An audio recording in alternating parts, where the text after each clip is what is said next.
थोडं तुमच्यासाठी, थोडं माझ्यासाठी. जाऊया ना तिकडं.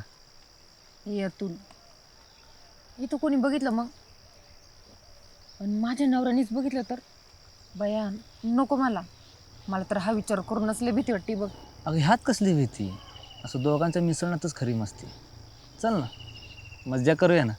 मी काय म्हणतोय, थोड्या वेळासाठी का होईना एकमेकात विसरून जाऊया ना. चल. बर चल. हां.